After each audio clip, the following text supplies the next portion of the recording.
Welcome in, everyone. I am your host, the TD King, with our new show, Lineup Legends. This week, we are here joined by the legend himself, Steve Shoup. Steve, how's it going, buddy? Doing good, doing good.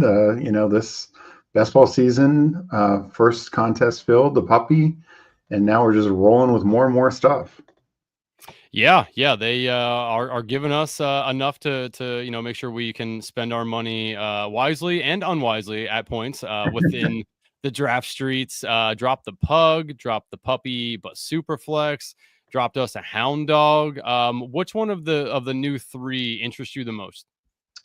Definitely the pug and the hound dog, both very reasonable. The pug 3 max, $12 a piece. The hound dog $6, 5 max, so 30 total dollars, and still good prizes. The pug I think is 40K, hound dog 20K. Might have that backwards, but the big thing is the advance rate. 212 in the first round, and then it's like 1 of 5, 1 of 6 for the hound dog, and then 1 of 5, 1 of 5, I believe, for the pug, and much smaller finals. So if you get there, yeah, there's a big range in prizes, but the other thing is, unlike say BBM or Puppy, where if you max, you only get your money back by making the finals. I believe I want to say the hound dog is $100, so you would more than triple your money of maxing, $30, and the pug is, I want to say, 150, and so once again more than tripling your money for maxing. It's nice, and yes, obviously if we make the finals, we're hoping for well more than the min price there, but it's just nice if you can get your team through, that you're rewarded for it. Yeah, and you are 100% accurate with the 1 of 5, 1 of 5 on the pug, and then it's 1 of 5, 1 of 6 after the 2 of 12 on the hound dog. But yeah, $100 if you make the final, that's not bad. So yeah, 51st to 104th, 100, then it goes to 200, 350, 500, then you start getting in the thousands. So for only 18,000 people in the hound, it seems like definitely a plus EV move to go in there and max that $6 for max entries 5. I mean, $30. It's awesome.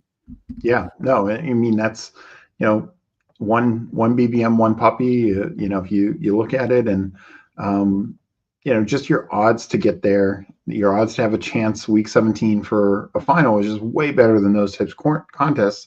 Obviously, if you want to max those, do them. But I just always look at it like compared to a BBM, and to get 5 entries, $6 a piece for the cost of a BBM and a puppy isn't too shabby. Yeah, it's something I talk to Wiles about a lot. Is he's he's a portfolio manager by day, and that's obviously what he's kind of doing with Underdog is portfolio management. And he just was talking to me about spreading the wealth out throughout the contest and not going so heavy on BBM. I know we all like to shoot for the moon with the win in BBM, and how much money you can win, but obviously, building yourself a nice little bankroll year over year is obviously a good idea too. So yeah, those are definitely good. I've seen a lot of people talking about the contest on Underdog. Someone was making a comment about how if if Underdog doesn't have a less than like $5 a contest, they feel like they're squeezing some people out, and it's always interesting to see people on Twitter always bitching about something, never fully happy with anything. So it is what it is. Speaking of that, I'm assuming you've seen what the rake back parameters are. What do you think about about that? Because a lot of people are not happy with having to spend over 10K to level up essentially, and I would say probably 90% of people drafting on here aren't going to spend $10,000 over the best ball season. So I mean, what are your quick thoughts on that? Well, it's very interesting. I understand why they went away from the number of drafts, but last year, if somebody wanted to, and wanted, because I think you needed 1,000 drafts. I didn't get there. It's 700 plus, 1,000 drafts for the 50%, if I remember correctly. And you actually could have done that spending under $10,000. There were 5 regular puppies and 1 Superflex puppy. If you max all those, you're at 900 entries, and that's $4,500, I believe. And then you just max a bunch of Pomeranians and Chihuahuas and things like that, and you're well over 1,000 and well under 10K. So now to get that, you have to be over 50K, which is insane. But the other interesting thing with that is, where's that contest come from? I know people mentioned the big dog. The big dog is the weirdest thing because it's like 64 entries max. I don't know anyone who would do that. But the reality is, if you max everything else, like all these flagships, weekly winners, eliminator, sprint, marathon, BBM, you max the first puppy, you max the Schnauzer, you max, everything else they put out to date, including the flagships that are intended to run all year, that's under 15K. I did the math. It's like 13,000 right now and change. So where is this coming from? Are they just hoping that, and even when they bring things out like the Dalmatian, that was like a 4 or 5 max last year. The Chow Chow, the $50 contest was a 15 max, which again would be 750. So I don't know if they're going to have more things like these big dog that you could theoretically spend tens of thousands of dollars on, though probably are not the best way to spend tens of thousands of dollars. But I don't know what this means, but I just found it very interesting that that's their top end threshold, because they have to at least imagine theoretically people are getting there. But yeah, I definitely disappointed. There was some fine print there of they're going to have more weekly and monthly promotions. Haven't really had any yet, and we've been out a couple weeks for at least start of BPM. So maybe they're going to start doing some things. But I will say it's always been the one weakness of Underdog is they don't do a lot of giveaways, promotions, things like that. Like if you follow on Twitter, maybe you get lucky enough for that kind of thing. But generally speaking, like these other platforms, Drafters, DraftKings, if you max, your rake back is so much better. They also give away a lot of free entries. Yeah, exactly, Ben. And I was a little over 10K last year with 700 entries, but that's it. Like not much above. But that's the thing. Like, yeah, there's the Mastiff. There was a contest for like 2,500 last year, but even those are like usually like 2 or 3 max entries. So yeah. um, Yeah, Ben, you can find it on Twitter. Also, I think they had emailed it out. yeah, there was an as email, well. but it was weird. It wasn't from like I missed it at first. I thought it was like a spam mail because it was like people's names. I can't remember who. Anyway, so I missed it. I'm sure it's in your inbox as well, Ben. I missed it at first. I had to see it on Twitter first and then went to read the email. So we'll see. I'd like to see maybe some changes just because, yeah, those total numbers are really high. And I think squeeze people in a different way. It makes it much more limited. Even if people are hitting the 20, 30, $50,000 benchmarks, it's such a small amount. Where last year, like I said, I got to the over 500 limit, and like it was just much easier. One could do it for 10-ish K, but yeah. Yeah, exactly. Before we hop into chat, we are going to do the puppy, but Superflex. Steve and I are going to draft together. So in a minute here, we're going to hop in that. But let's check in with the chat. Hartman, GM. Mike Raub says Steve's eyes staring at us in the overlay is great. It's right above your head, just the eyes. It's awesome. Lolsimo checking in. Meg checking in. Have fun with Superflex tonight. Our guy, Fantasy Football Garage, checking in as always. Definitely check out his stream. Well, he's also in the him and Hartman are both kind of in the on deck circle right now because they're with Bruni and Meg tonight in Best Ball Jeopardy. Yeah, Best Ball Jeopardy after our show. Best Ball Jeopardy, check it out. 9:30 or 9:30, right? 9:30. Yep. Yeah, 9:30. Alex, Alex Justin Trebek will be taking 2 people into the Jeopardy Battle Royale once again. So definitely after our show, stay tuned. Check that out. Dude out here cosplaying as Alex Trebek and calling other people nerds. Ben says big load incoming. Stephen WC23 checking in. Huhaim's checking in. Got everybody in here. Tim D says he wished that Underdog would do a little DFS. They do in their own right. It's called Battle Royale, but it's not the same. I get it. Al Boogie says he didn't get the email. Really? Maybe it went to spam. Check the spam. Yeah. On the bump says Steve, I gotta ask, polo tucked in or out? Out. Always out. That's right. They always say dress for the job you want, and I always say, I mean, that's a casual day for me. I mean, Yeah. I'm not trying to dress up if I don't have to. Fantasy Dog says number 16. Hey Steve, sup at Hartman Whohames already subscribed. All right, I love it, love it. Best Ball on call GM. Appreciate all you guys being in here. All right, Steve, let's get to it. I'm gonna pull this up right here again. Everyone, we are going to hop in to the Superflex, the puppy, but Superflex. It's this one here. So I'm going to hop in on my phone just because Underdog always hates my actual computer to actually get in. So if everyone wants to get in with, again, we are going to do the 20 seconds per pick. You fine with that, Steve? Yeah. Yep. All right. 20 seconds a pick. The puppy, bus Superflex. Going in here. 5, 4, 3, 2, 1. Entering in now. We have 2 more to start. Let me pull this open here. Active. Got a couple of slows. Oh, got a schnauzer on the clock here. All right. Let's go to the draft. We are filled. Let's see here. Who do we have in with us? We are in the 7 spot. Looks like Fantasy Dog made it in the 8 spot. Do you recognize any of these other names here? We're on River Rat. That's Jason Calhoun. But I think that's the only name that jumps out outside of Fantasy Dog, obviously. If you made it in with us, let us know. Yeah, Fantasy Dog says I'm in.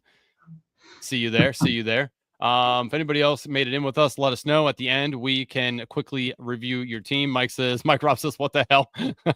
I'm assuming that means he did not make it in. Mike, you've been slow on the click, brother. Slow on the click. Jason Calhoun is here. Says, yep, nice. I'm here. Oh, Ben says, damn, my service was shit. I missed it. It always sucks when we only had 2 more to start. So that's, it's always the risk we run hopping in these on the streams, but it's all right. All right, Steve. So in the Superflex here, we are in the 7. That's going to roughly take us down here to the Barkley, Burrow, JJ, Bijan. You want to pull up any QBs first? How do you want to play this? So the way I look at it, I kind of go quarterback 1, Allen through Burrow. The first 5 picks to me are pretty much quarterbacks. Then I hit the running backs, Barkley, Bijan, and it could be whatever order. But to me, the first round, you're at your best when it's quarterbacks and running backs you're hitting early and often. I just did a couple drafts with Whohames. Neither one did we take a receiver before the 6th round. I think one was in the 7th. One, I think maybe both were in the 7th, and we are on the very good about it. We are on the clock. Do you have Barkley? All those QBs. I would do Barkley. You would do Barkley? Yep. Yeah, and I'm writing an article for our Substack. That'll be out tomorrow about Superflex. And one interesting thing is the Superflex Puppy last year only had like 60,000 plus entries, 64,000, whatever it was. So this is 5 times the number of entries. So clearly, I think Underdog is making Superflex a bigger priority. Yeah, I mean, I know a lot of people like it. I talked to Wiles again, and he was just like, it's not really his thing. So I think it's more of a niche kind of thing, but people really like it because it's different. The draft strategy is different. The way the draft rooms look is completely different because of how the first round goes. So there's the nice thing about Superflex is there's a lot of different ways that you can build your teams. If you don't want to take any of the elite guys and just wait a few rounds and then start slamming some of the back half QB2 guys, like that's fine too. You can take all the value of all the running backs / wide receivers that may fall to you because people are taking quarterbacks way early. Obviously you can just take a lot of quarterbacks early. You can go Gilbert Arenas in this format and actually, have a good draft. So lots of different ways to go about drafting in the Superflex streets, which is what I think appeals some people to the drafts here. Well, and it's also, quarterback is the highest scoring position in fantasy, and it's the most important position on a football field. So why not let it have the value that it deserves? That's kind of the way I look at it. Yep. We are up next after Fantasy Dog here. We got Puka, Malik Neighbors, Bo Nix, Amonra, Henry, Nico, Caleb Williams. Bo Nix. Bo Nix. You want to take Puka fell. So Nix. Yeah. Okay. Yeah. I think it, like, if you do go elite receiver early, I think you It's almost like you treat it like a hyper fragile one in running backs, or like a anchor receiver, and then you're not hitting receiver for a long time. Um, yep, exactly. Like you're taking away a receiver spot, and you're now filling it with either a quarterback, ideally, or a running back, which is just going to outscore receivers every single time. So it's yeah, exactly. Like no, yeah, we pulled the Gilbert. We went quarterback 1 through 3, and it really looked good. And we were really happy with it. Yeah. I think you guys are the poster children, you and Meg, for the Cam Scatterboo love here. It's just awesome. I love it. So let's see. We are up in 7. That's going to roughly put us down in the camp of the London, AJ Brown, Jared Goff, Prescott, McConkey, Jonathan Taylor, Bucky Irving. Anything there stick out to you? How you want to play this right now? Again, we have Bo Nix and Saquon So Barkley. so truly, with some exceptions, and typically if it was like a stack, like say we had gotten um, Goff with Amon-Ra or something like that. I'm not really looking receivers for these first couple rounds. Like I'm looking running back and quarterback. And honestly, the first 5, I'd love to have 3 quarterbacks, 2 running backs. I think you are increasing your chances of getting out of this pod and advancing to the playoffs, and then advancing in playoff rounds. I was in I advanced 34% of my Superflex teams last year. I did 85 teams, and 3 made finals, 2 in the puppy, 1 in the Pomeranian. And all 3 of those had 4 quarterbacks, including 3 clear starters and good running backs. We are up. Caleb Williams is left. Caleb, I You think want Caleb Caleb? is a smash. Yeah. Done deal. And So one thing I just want to point to that is, if you look last year, there were I believe 6 receivers who averaged 15 or more fantasy points in half point PPR. I want to say 10 or 11 running backs who averaged 15 or more fantasy points in half point PPR. There was about 18 to 20 quarterbacks who did that.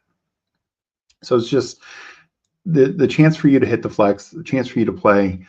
Even guys last year, like, not that he would have been a popular guy, but if you had Mac Jones in Superflex last year, you're getting multiple usable weeks out of Mac Jones. Better yeah. than pretty much any running back or receiver you could draft. Yeah. So like in your quarterback rankings, I don't know if you know off the top of your head, like where's the quarterback where you're like, okay, you know what? This guy probably won't be the one outscoring those wide receivers / RBs that you're getting late. Like how far down is that for you?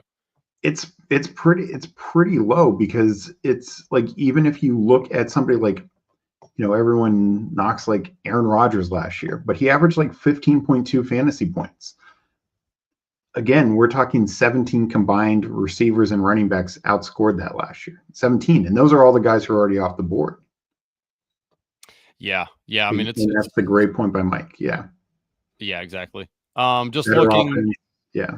So the guys that are left starter wise, we've got Drake Mays at the top, CJ Stroud, T Law, McCarthy, Penix, Tua, Bryce Young, Stafford, Cam Ward, Gino, A Rich, Sam Darnold, and then probably Tyler Show, maybe obviously Aaron if he decides to actually go play some football.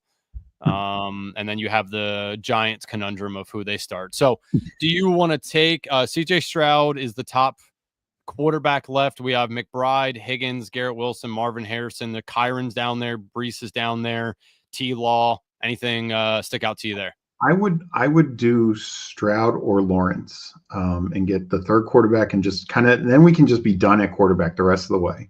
Who do we feel we can stack better, Stroud or Lawrence left in the draft? Probably Stroud, because Stroud. it's kind of easy to get Higgins.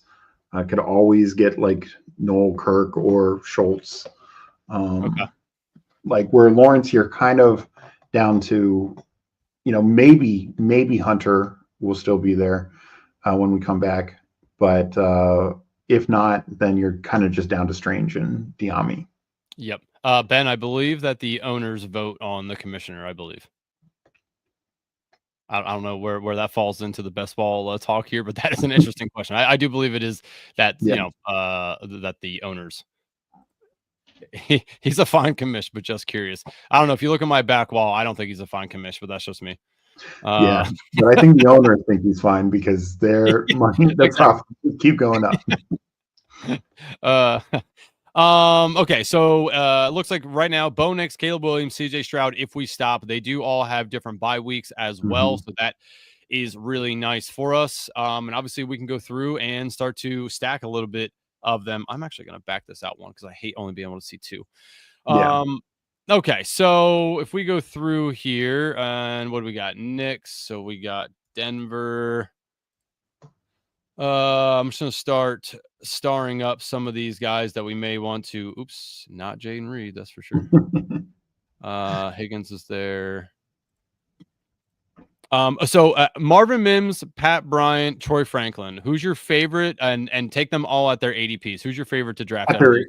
at their ADP, you're not counting Cortland Sutton, right? Correct. 'Cause Yeah. okay.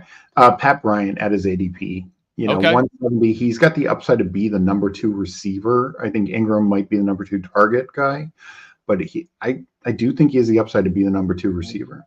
We are on here. If we want to go running back, we got James Cook, Marion Hampton, Joe Mixon, RJ Harvey. If we want to go wide receiver, Tyreek, Let, JSN, Devontae Adams. let's go Harvey. Get it a little stack here. It's a little early. We could have maybe waited for Harvey to come back, but I like Harvey a lot. I Yes. like this offense. We're making a big bet on this offense. I think they can be a top 10 unit. They have an elite offensive line. And, Sean Payton, gets some flack, but he's a damn good coach. So, yeah, I think year two of Bo, Nix, and Harvey, if Harvey has that Kamara role, it could be a lot of fun. Yeah, the nice thing about Harvey is the opportunities that he's probably going to get within the offense. I mean, Sean Payton, I mean, we've seen him use two running backs a ton, but he obviously has a lead guy that he really likes. And I think those are the guys that he puts into the situations that are critical.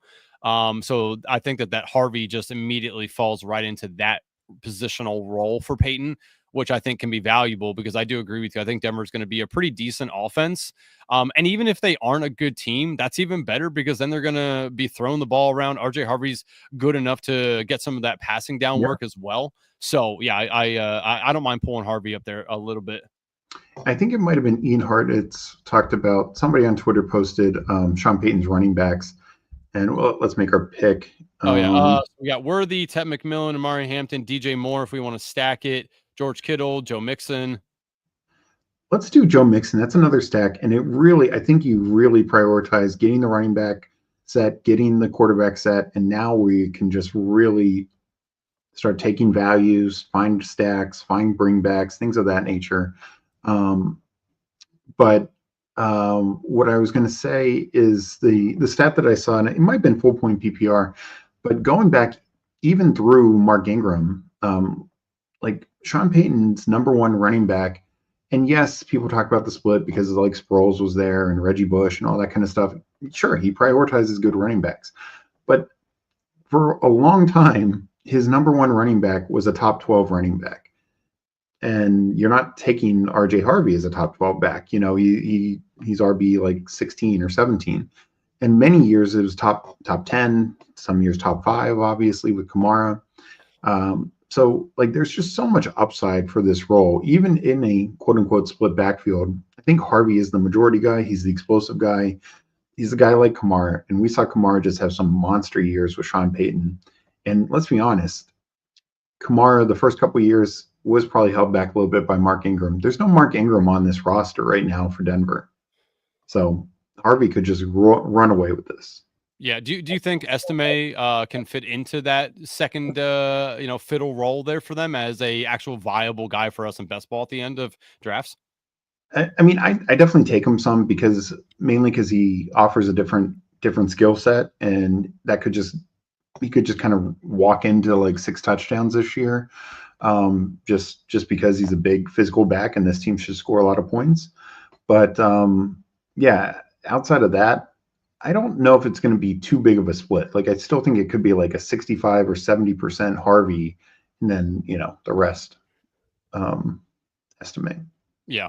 Okay. Well, I mean, that's not bad. I mean, or if Yeah. Estimate, I mean, if Harvey goes down, Estimate might be a pretty decent pick there. Oh, tons of contingent value. Oh, Sutton. I was hoping So for damn, Sutton. yeah, say Moore and Sutton just went. That sucks. So Devontae Smith, George Pickens, DK Metcalf, Zay Flowers. If we want to stack anything, Roma Dunze's down there. Let's just take top. Um, Who's at the top? Devontae Smith. Yeah, well, I'm good with Smith. A top tier offense, you know. And it correlates with Saquon, Yes. just another piece of elite offense. Because I feel like we can get a bear stack and, Yeah, again, so we are sitting 3 QBs, Nix, Williams, and Stroud, 3 RBs, Barkley, Harvey, and Mixon, and then Devontae Smith. So coming up here, 8 picks away, that's going to take us roughly in the David Montgomery, Roma Dunze, Chris Godwin, Sam Laporta, Judkins, Jennings, Caleb Johnson, Debo. Look at that Tyler show. Oh, Jesus. We're already at QB 30. And this is the other reason why you hit them early, because instead of us making a decision between Tyler Show and one of these running backs or receivers, I'd much rather be taking the quarterback versus the elite receiver. You know what I mean? That's the way I look at it. Yep. Mike Raub still Jaleel McLaughlin still fighting for him. Maybe. It's just Harvey does his same types of skill set, where Estimate offers something different. But I agree. We're up next. So Zay Flowers, Ridley, Jordan Addison, Dave Montgomery, Roma Dunze, Caleb Johnson's. Let's do a Dunze. Just get the stack. Get the stack out of the way. Yep. Yeah. There's other receivers I like, sure, slightly better, but not to a grand extreme. And there's enough running backs. I actually think probably the best thing to take another running back next. Because I really think if you want to score the most points, to ensure that quarterback is hitting the super flex almost every time, and then your running back is hitting your flex. And if a quarterback's not hitting your super flex, you want a running back hitting it. And that's how we're going to, get the most points and ideally advance and get through these rounds. So I know there are some other running backs. Running backs, we got Swift, Aaron Jones, Pacheco, B-Rob, Cam Scatterbo. I don't think you like that guy. Jordan Mason, Tyrone Tracy, Jalen Warren, Najee, Zach Charbonnet. Yeah. So still viable guys left there as well. Let's see, where we have a tight end. So we're at Hawkinson's left. So we only 4 off the board. We still got time for that too. Wide receivers, Godwin, Olave, Jennings, Debo, Jerry Jeudy, Ricky Pearsall, Jacoby Myers, Reed, Golden, Shakir. Just maybe receiver here. Who do you like out of these guys? Jennings, Jeudy, Pearsall, Myers. Jennings or Pearsall. I like San Francisco. That would be a bring back to Chicago. Yep. So that'd be probably my primary target, one of those two. Yeah, I kind of like Jennings over Pearsall. But I mean it's really splitting hairs personally there. Yeah, I agree. Like I think you can make a case for either. Who do you want to take? Let's actually go Ricky. I think if Ayuk's healthy, I think it hurts Jennings more than Ricky. Okay. And also let's keep in mind Ricky was a first round pick for a reason, so he's much younger. He looked pretty good. And the dude was shot last year and missed a ton of time. And sure, he came back and played some, but he missed all, the end of camp in those first 7-8 weeks, whatever it was. Clearly not 100%. He did still have a couple breakout games, but I just year 2 could be real fun. Yeah, could be. I mean, if he follows the B-Rob train, B-Rob shot next year, very, very good RB. So hopefully Pearsall gets shot very, very next year. Very good wide receiver. So let's hope for that. Again, right now we are sitting at 3-3-3. Got ourselves some nice stacks in here. I like the way that the team is currently being constructed. We are up next. Where do we want to go here? Jawan Jennings still there if we want to double up on that. I like Shakir, down here. Your boy Scadaboo also there if you want to take get that. Scadaboo. Let's get it. My God, shocking development. But it is also, I do think Scadaboo and kind of Mason, Mason's definitely kind of a split with Aaron Jones, but Scadaboo is kind of, that ends the tier of running backs that we feel could really be a lead back, like very clear. There might be one or two below that, the Dallas situation, the Washington situation, Jaguar situation, but to me, they're much bigger coin flips. And so I like getting this and not being reliant on, ETN's trash, so Tootin gets the role, or, this situation happens. So, and I still think like there's still a lot of receivers. Look at some of the guys you have in your queue that just correlate with us, like guys like Burden and Higgins. And these are guys we love. Yeah, exactly. I really like both of them a lot. Obviously the tight ends that we could also stack in here if we want to. I like both of Evan Ingram and Loveland, what they provide, our team. And obviously even just going down the board, like I know a lot of people kind of think Noel might just outpush Christian Kirk. I'm not sure that I think that happens year one for Noel. I do think Kirk probably has himself more of a role within the offense in year one. So yeah, we still got lots of good options here for stacking. So we are 3-4-3. Where do you want to go here? Wide receiver, or we could take one of these tight ends if we want to as well. Wait. Could you go to the top? You're at, okay. Yeah, that is the top. No, I for some reason I thought there was some other receiver ahead of Kelsey, but it might have been somebody who just went. So never mind. Yeah, Higgins just went, and so did Ayuk. Yeah. So we got Burden, Ingram, Loveland. If we want to stack anything, Egbuka, Trey Harris. I like Trey Harris a lot. Keon Coleman, like Keon Coleman too. Let's do honestly Trey Harris. That's a bring back to the Houston game.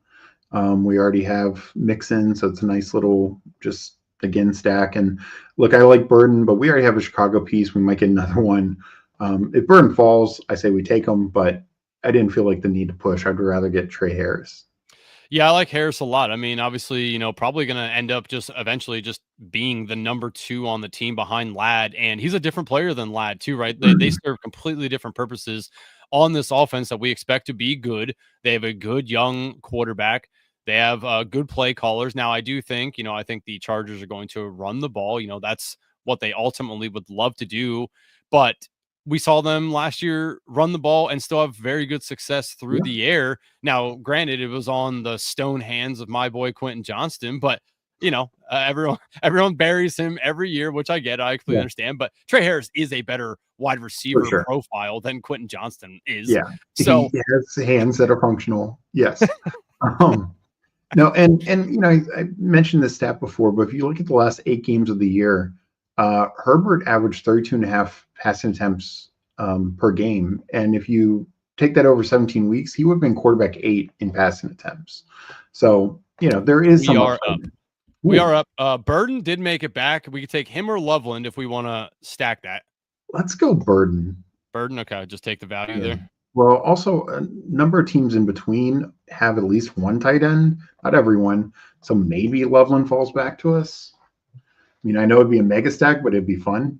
It would be fun. We are 3-4-5 right now, 0. So I really like the RB stable that we have here. Feels very, very strong for upside. I mean, there's a lot of touchdown potential with all of these guys. That is obviously what you were looking for on Underdog, and our wide receiver guys. Like, I think the wide receivers are.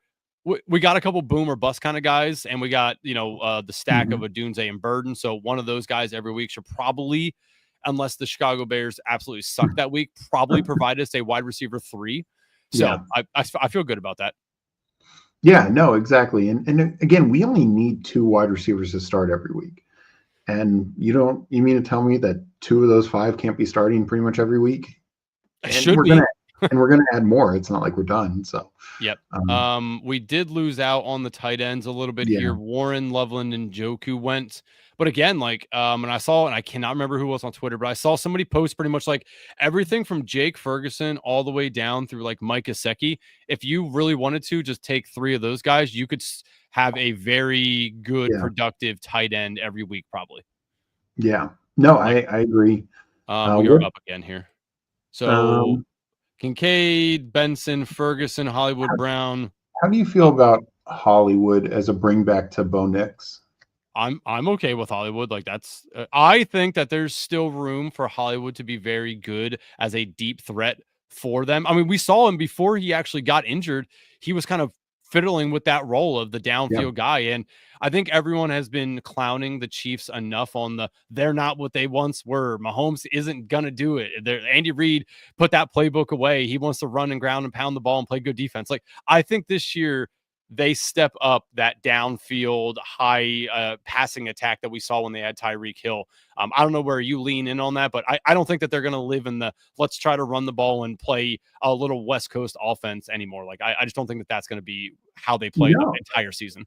yeah, no. I mean, I tend to agree. I think you look at it, and I think their defense probably got worse this year. So they're probably going to have to. Their competition's definitely better. I mean, Broncos look tough, Chargers look tough, even the Raiders. Um, that's a great comment. We are up again here. So Kincaid, Pitts, likely. We can go stack Noel if we want. Let's get Likely. I like Likely a lot. Okay. Likely. So that is our first tight end, Isaiah Likely.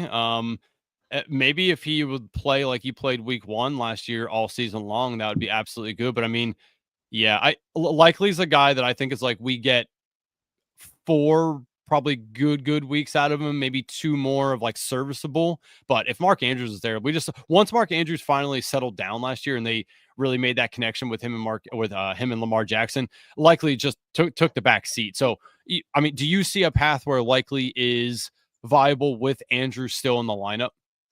So I don't necessarily think Likely is going to be the week out guy, but I do think he offers nice spike weeks.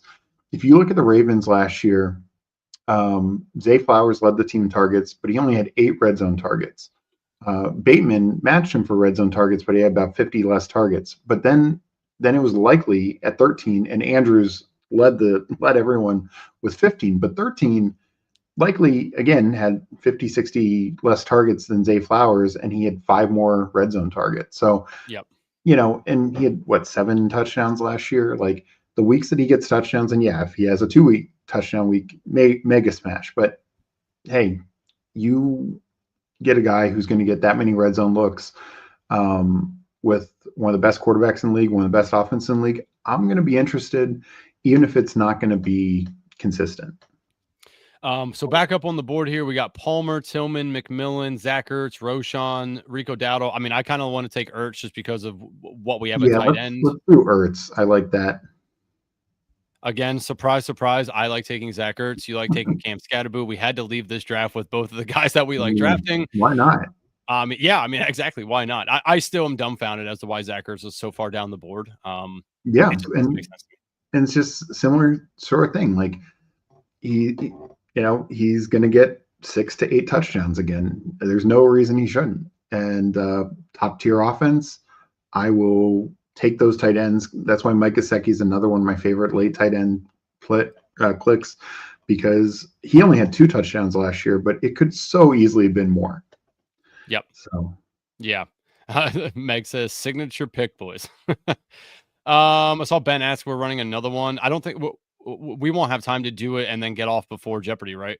I don't think so, unless I don't know. The 20 seconds did go quicker than I thought. So we'll have to see, but probably not tonight. In future weeks, whether it's Superflex or whatever, I know I might not be on with you every Wednesday, but we'll figure it out. But yeah, I'm sure there'll be other times where we'll be able to do at least 2. Oh, I love it, Fantasy Dog. I have a lot of Ertz. At one point, I had 88% drafted Ertz, so that's. I would go Rico here. I think adding a good contingent back. Rico, Wright, Hill. Yeah, so you like Rico? Yeah, I think Rico. I mean, look, he's 1,000-yard back last year. I love Chuba, but I think Rico's going to get enough work, and then if Hubbard goes down, I do think Rico's going to get a good workload. It says get off for Jeopardy. Okay, not my thing, Andrew, but cheers to different strokes. Jeopardy on Fanspeak, Tyler. Tune in at 9:30. You'll see what we're talking about. So I would have taken Wright there only because I think Wright has a role within the offense potentially if Achane doesn't go down, and then if he does, he could be a league winning. I also agree with the Rico side, but I don't know that Rico has as much of a role Yeah, if Chuba doesn't go down. Do you agree with that? I do agree with that. And I think that's fair. I mean, right, I still wonder like how much is Ollie Gordon going to eat into that, That's true. but no, I mean I do think Wright has a little bit more of a role. And honestly, like Justice Hill, we could just take a 6 running back coming here if Hill's still there. Um, because Hill is one of he only played 15 games last year. He had 4 games over 10 points, 2 of which were at least 2 were over 15 points. So and he just goes. Yep. But like no, backs like that are definitely valuable. We are up here again. We are 3-5-6-2. D Hop, Darius Slayton, Dalton Schultz. If we want to take a third tight end with the stack there, Woody Marks. Let's take Schultz. I'm fine with that. A good third starting tight end. We waited up to go late on tight end. Yep. Got another stack partner. It makes sense. All on different buys, 7, 12, All and in 6. different buys. Yep. And I do believe this Houston offense is going to really bounce back this year.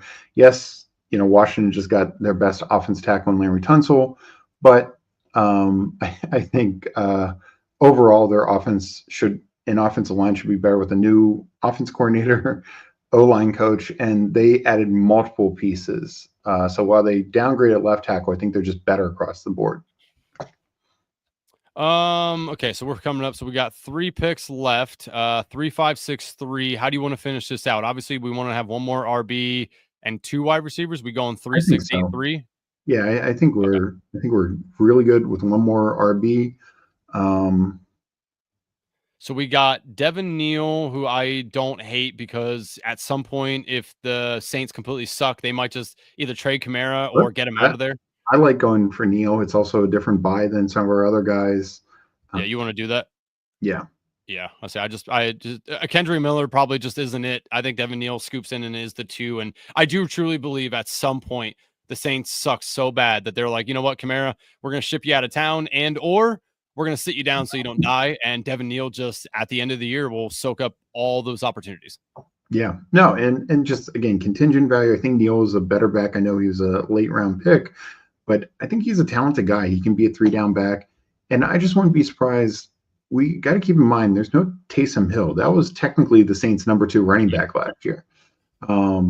So I just think that Kendre and Jamal Williams, and at the end of the year CEH, all these other guys, they just weren't it. I think Neal is pretty talented and could just be a good piece for them. Yep. Wide receivers that we have left that you like. I don't mind Calvin Austin just for some spike week opportunity. Same thing with Atwell. Any of these wide receivers that you like? There's Lockett, Adonai Mitchell. Lockett, Austin, Atwell. I definitely am into. There's Wicks, Ayo Manor, Tesla, Ray McLeod, Tolbert. Ray and Tolbert, Roman Wilson for the brand. Burned us last year, but yeah, I mean a lot of these guys. Trey Tucker, maybe. I know you like MVS. He's sitting down there. MVS, if that could be our 20th round.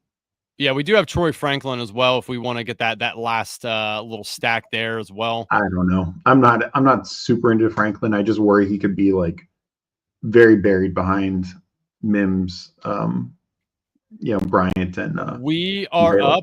If we want to take, actually we're on the wide receiver train. Let's go 2-2.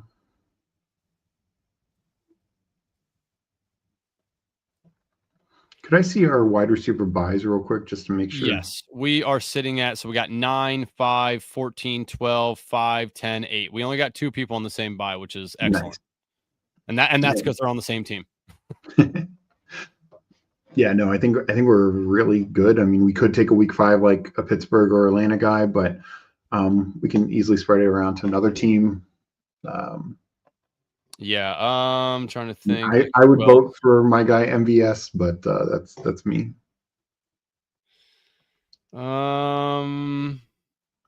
Brandon Cooks is interesting too a little Yeah, bit, we even could though put that a little I bit think more. the Saints might just completely suck. Yeah, I like Calvin Austin just because of the spike week potential. And is it going to be him? Is it going to be Roman Yeah. Wilson? Who the hell's playing second fiddle there to behind DK Metcalf? Like, what are we doing? I mean, No, it's one of the very open positions, and sure, maybe they sign a veteran like Keenan or sure. Cooper or something like that. But yeah, no, it's definitely open right now. All right. So I know you don't like. I mean, hey, I had one rule, and I even have to say it to you because thank God he got picked. But there was no Adam Thielen about to hop on this team. That's for damn sure. Uh, I'll give you almost anything else but Adam Thielen. I even got Wiles to do it today. So So, I'm sorry. You said that you want MVS or let's Austin? do MVS. I think there's just some real spike week potential there. All right. So that ended us up. Yeah, 3-6-8-3. Again, like no same bye weeks here on QBs. Our running backs, the only bye weeks that we have that are the same are Scatterboo and Dowdle for week 14. Only Adunze and Burden for week 5 by. Oh no, I'm sorry. Now Tutu and MVS have week Yeah, 8. but that's nothing. Yeah, And then tight exactly. ends And are they're all good. So yep, tight ends. Yeah. So wow, this was well built to survive buys. This was well built to survive injuries with us going as steady as you can across the build of 3-6-8-3.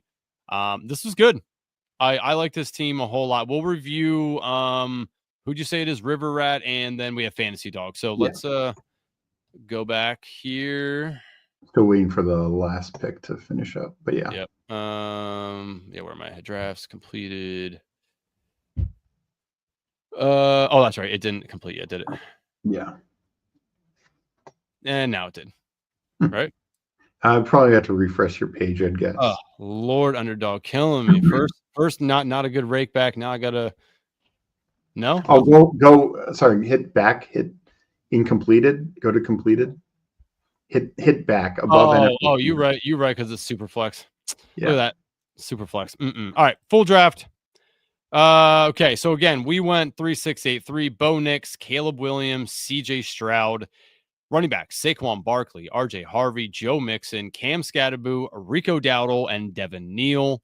Wide receivers, Devontae Smith, Roma Dunze, Ricky Pearsall, Trey Harris, Luther Burden, Hollywood Brown, Tutu Atwell, MVS.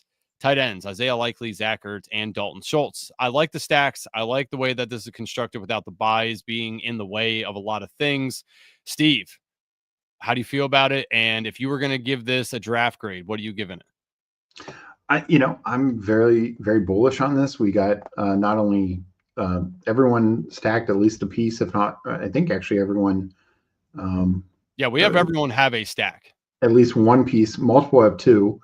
There's bringbacks for all three teams: Denver, Kansas City, Chicago, San Francisco, and then with Stroud and Trey Harris coming back. So I think that's all good.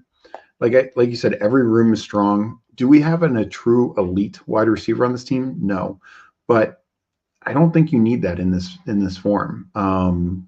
And we have a lot of number two high upside wide receivers or wide receiver 3 spike week kind guys. I really think we'll be covered for them to cover those two spots and to fill in a flex every now and then. And yeah, tight end, we waited, and that's a good room. Likely Ertz and Dalton Schultz stacked. I don't see a weak spot. So yeah, I'm really happy with it. And I think it's a strong team all around. I mean, draft grade, I saw Steve WC said 8.2. I'm right there with them. I think it's like an 8.2, 8.3. Yeah, it is. It's very good. I would definitely give it a little bit, probably about an 8.5. I like it a lot actually. Like you said, we don't have a true elite wide receiver guy, but we got guys who have elite weekly upside potentially. Mm-hmm.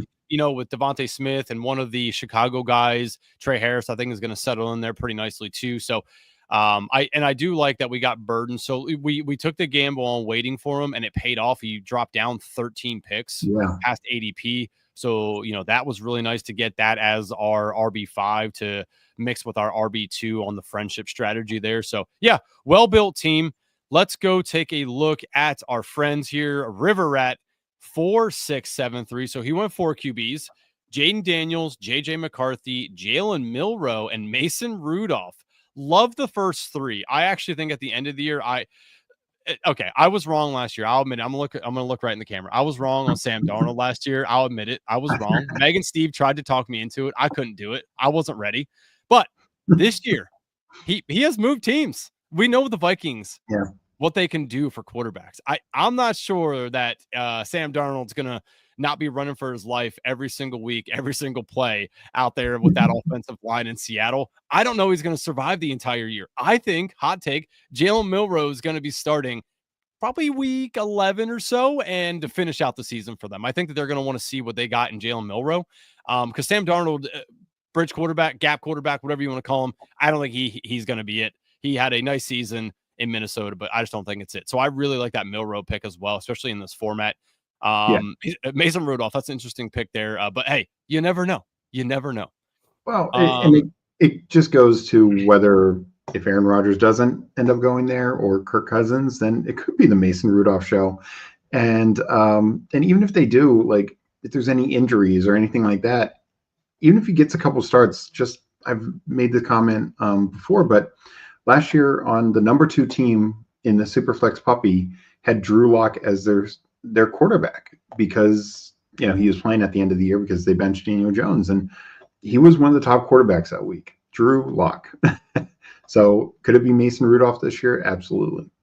Yeah, definitely interesting QB room. Obviously, love ourselves some Jaden Daniels. I mean, that's a star right there. Running backs: Jonathan Taylor, Breece Hall, Omarion Hampton, Caleb Johnson, Najee Harris, DJ Giddens. That's a nice room. Yeah, that is very nice. I think you guys are high on Caleb Johnson. I'm very high on Caleb Johnson. So I love that as the RB4 on this team. We already know what Hall and Taylor can be. Marion Hampton might start off slow, but at the end of the year, probably going to be the guy. But it didn't matter. He took Najee Harris too. So he's going to have whoever the guy is in the Chargers, as long as both the guys, as long as they both don't get hurt, he'll have the guy. So that's a great pick there. And then DJ Giddens, again, right behind Jonathan Taylor. Yeah. So he's like, I'm going to bet that I have the running back for those 2 teams, which also this is the advantage of 20 rounds. You can do that a little bit more. And then, very strong at running back. I like that a lot. Yep. Yeah. That was smart to do. I mean, and it's 2 teams that are probably going to lean a little bit more on the run than the pass overall. So good bets to make there as well. Wide receivers: Nico Collins, Jameson Williams, Jaden Higgins. Damn, you took our Jaden Higgins. Jack Besh, aka Bruni's favorite guy. Jalen Knoll, just again, he went the friendship strategy and taken our guy. Pat Bryant, our guy. Yep. And then Isaac Tesla. That's an interesting. These last Knoll, Brian, and Tesla are interesting picks to take. Well, what I really love, could you scroll up a little bit for his wide receivers? He basically went, anchor receiver with Nico and Jameson, and then he just took rookies. A lot of Houston, so he's totally gained the Houston passing game, including Nico. So he really wanted Stroud. He's pissed at us for taking Stroud. Well, he took all the Houston guys. He has all of them except for Kirk. He took Isaac Tesla as well as Jameson Williams. Like he's taking the backup guys to his guys. And so, but you can do that because he only needs 2 receivers, maybe 3 some weeks. And he's, like you said, the friendship strategy, just like we think we're going to get a Bears guy starting for us every week, he's going to have a Houston receiver starting for him every week that they're not on bye and they throw the ball more than 10 times. Yeah. And, a couple of Detroit guys as well. So, no, I love that. Like, just he didn't need to put 8 picks into it like we did. And he, has a good wide receiver room. Yep. Tight ends: TJ Hawkinson, Tyler Warren, and Ben Sinnott. Oh, what does he know that we don't? Putting all Ben the blocking guy Sinnott out there. I mean, it's an interesting last round pick, and sure, if Ertz goes down, 37-year-old Ertz goes down, Sinnott's gonna get a role. But again, doesn't matter if he takes a 0 from Sinnott this year. He's got Hawkinson, Warren. It's a good, and Hawkinson stacked. So Yeah. yeah, Yeah, and obviously you got my guy, shout out Penn State, Tyler Warren, absolute dog. So, good overall draft here. His build's fine. He constructed it nicely. He played his running back room and the wide receiver room close to the vest, sticking with a few teams and just kind of really honing in on those guys. So overall, pretty good. I'm gonna give it a solid 8. yeah. Can't argue with it. That's a strong team. Yes. All right. Fantasy Dog, I think, is the last one that was in here with us. He went Mhm. 3, 5, 10, 2. Heavy on the wide receivers. Woo! Quarterbacks, Justin Herbert, Trevor Lawrence, and Tua. Very good set of 3 guys there. That is he does have Herbert and Tua on the same bye. So week 12, T-Law better step up his game for him. But overall, pretty nice QB room there. Yeah, Yeah. yeah. No, three clear starters. Obviously a little injury risk with Tua, but yeah, overall very good. No issue there at all. And again, he's able to stop at 3, get more into the receiver room. But yeah, let's see what his running backs are. Yeah, Bijan, Derrick Henry, Okay, James this makes some more Conner, sense now. Roshan, and J.K. Dobbins. That's again very nice. I mean, this duo is elite enough, and then you throw in James Conner, who again, like they seem to just want to give him as much work as physically possible. Very nice top 3 guys, followed by a guy I love and Roshan Johnson, and then the upside guy of The Dobbins, mystery depending box, on where he could where he could go if he lands on a contender that is willing to give him the opportunity to actually be what he could be. That's a very nice 5th pick for him. yeah. And what I like about it is he went running back with his first 2 picks, Bijan and Henry. Still got the 3 quarterbacks, so he didn't ignore the position, which is great. And so he stopped at 5 running backs. Is it a little risky if Roshan's not the guy or Dobbins gets a bad landing spot? Then you're kind of down to just 3 guys. But hey, like it's not like many guys you're taking late are gonna be filling in otherwise. So I get it. I get it. Like he clearly waited on a receiver more, and so he took 10 shots at it. Could you have added a 6 running back just for a little bit more safety? Sure, but I love he's got the quarterbacks and the running backs. It's going to be a strong team week in, week out. There's no Yeah, question about let's see who these 10 wide receivers are. Travis Hunter, Jalen Waddle, Darnell Mooney, Rashid Shaheed, Marvin Mims, Quentin Stonehenge Johnston, DeAndre Hopkins, Deami Brown, Mike Williams, and the man who only knows how to score touchdowns, Nick it. Westbrook Akeem. I mean, Yeah. not bad. Not bad. That's a lot of bullets in the chamber there. I mean, that's Yeah. a lot of shots. Yeah. And he might, because of this, need them to fill into his flex a little bit more than, say, we will. But that's fine. I mean, these are a lot of spike week guys, a couple of floor plays like a Hopkins. But, spike weeks, Shaheed, Mooney, Mims, Waddle, even Hunter, and also stacks with with Tua and Lawrence. And is his other quarterback Herbert? Yeah, he's got multiple guys there. So yeah, no, I mean, I think it's fine across the board. There's this is what's fun about these 20-round drafts and waiting. Uh, Mike Rob. Oh boy. She did get some balloons installed. All right, tight ends, Jonnu Smith and Brenton Strange. So he only went 2 tight ends. But yeah, Those are guys. Those are fine. yeah. And also they're both stacked, so you gotta like that. Yeah, Jonnu, if they use him like they did last year, it's a very good pick. Brenton Strange, I mean, Evan Ingram out the door. Brenton Strange, next man up mentality, probably going to get a decent amount of opportunities as he did towards the end of last year. So it's a pretty good pick as well. Overall, man, I mean, pretty decent team here. I don't hate it. Let's go. I'm gonna go 8-3. Pretty good.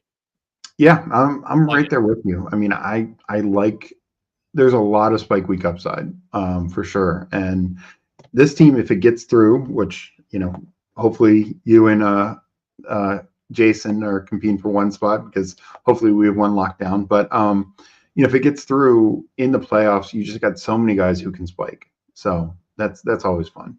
Yeah, exactly. Good overall there. Again, I don't think we had anybody else in with us. Okay, cool. Well, that was fun.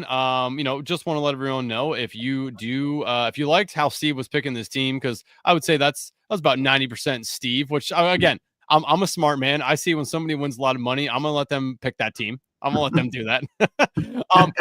If you also want to potentially have yourself a fantastic year in best ball, go over to the Fanspeak Best Ball subscription and buy it right now. $34.99 for the entire year, not the week, not the month, the entire year. The link is in the show description. Go buy it now. You get Steve ranks, you get Meg ranks, you get the articles, you get shows that will not be released to the general public. You get it all, family. $34.99. Hell of a deal. Hell of a deal, Steve. Any peek behind the curtain for the people? Like what's coming up for something that only the subscription people can get? So tomorrow I will have my best ball or my Superflex best ball strategy for Underdog. How to how to draft, what to look for, the difference, some of the nuances, and I mean I so that'll be next. There's a couple other articles I'm considering. I'm not sure what the next one will be after that, but yeah, just more strategy articles. I've already gotten up the eliminator rankings. I think Meg's getting up the marathon rankings later this week. Yeah, and then yeah, just keep going from there. Awesome. It is well worth it, everybody. $34.99. You cannot beat that. That's like 4 or 5 coffees at Starbucks. I mean, do the body a favor. Don't drink so much coffee. Go and win some money on Underdog.